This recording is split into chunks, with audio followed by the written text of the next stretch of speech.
Good morning, all of you. In this video, we are going to see the theory of Lamarckisms. This theory proposed by the scientist Jean-Baptiste Lamarck. He proposed that the morphological changes occur in living organisms are responsible for evolutions. Okay. In the last theory, we have seen that the Darwin's theory of natural selection that tell that the evolution are occur due to the natural selections. पिछली theory में हमने देखा था कि Darwin ने बताया था कि नेचुरल सिलेक्शन के कारण इवोल्यूशन होता है और इस theory में हमें बताया गया है कि इवोल्यूशन के लिए मॉर्फोलॉजिकल चेंजेस रिस्पॉन्सिबल है और ये मॉर्फोलॉजिकल चेंजेस किसी ऑर्गन के एक्टिविटीज और लेजीनेस से होते हैं. Okay, the reasons behind the morphological changes is activities of the any organ or the laziness of the organ in organism.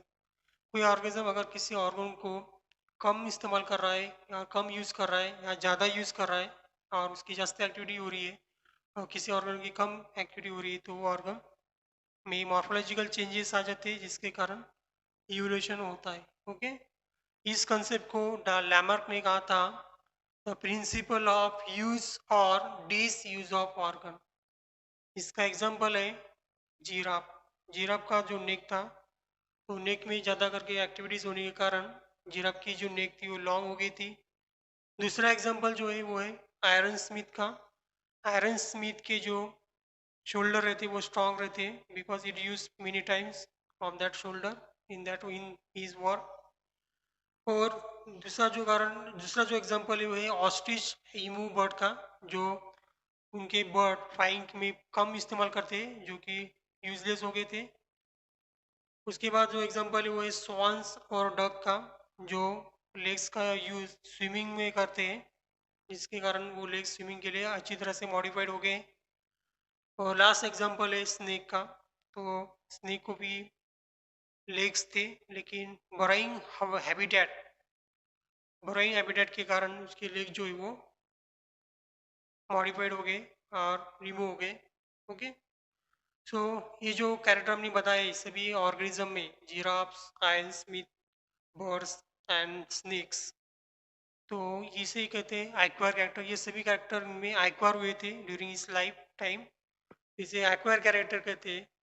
और ये जो एक्वायर कैरेक्टर है ये ट्रांसफर होते हैं one generation to the another generation, जिसे कहते हैं theory of inheritance of acquire character और इसे कहते हैं लामार्किज्म्स.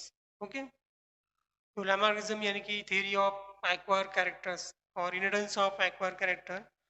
लाइफ टाइम में बहुत से कैरेक्टर एनिमल्स ऑर्गेनिज्म एक्वायर कर लेते हैं और वही कैरेक्टर अगले पीढ़ी में अगले जनरेशन में ट्रांसफर होते हैं. ये थ्योरी का कहना है ऐसा. तो according to this theory the acquire character transfer to the next generations. Okay, जिसे हम कहते हैं लैमार्किज्म्स. ओके, तो लैमार्किज्म में बताया कि अगर कोई ऑर्गेनिज्म किसी ऑर्गन का डिसयूज करता है और ज़्यादा इस्तेमाल करता है तो ऑर्गन में मॉर्फोलॉजिकल चेंजेस आ जाते हैं.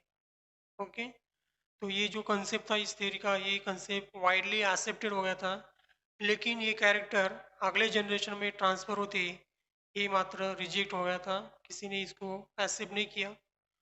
और मेनी टाइम्स ये प्रूव भी किया गया कि मॉडिफिकेशन जो होता है ऑर्गेनिज्म में किसी ऑर्गन में ये अगले जनरेशन में ट्रांसफ़र नहीं होता है जिसके कारण ये जो थ्योरी है लैमार्किज्म ये डिसप्रूव हो गई थी. ओके, तो जो ऑर्गेनिज्म एक्वायर कैरेक्टर को ट्रांसफर करता है तो उस ऑर्गेनिज्म को कहते हैं एंसेस्टर ऑफ एक्वायर कैरेक्टर्स.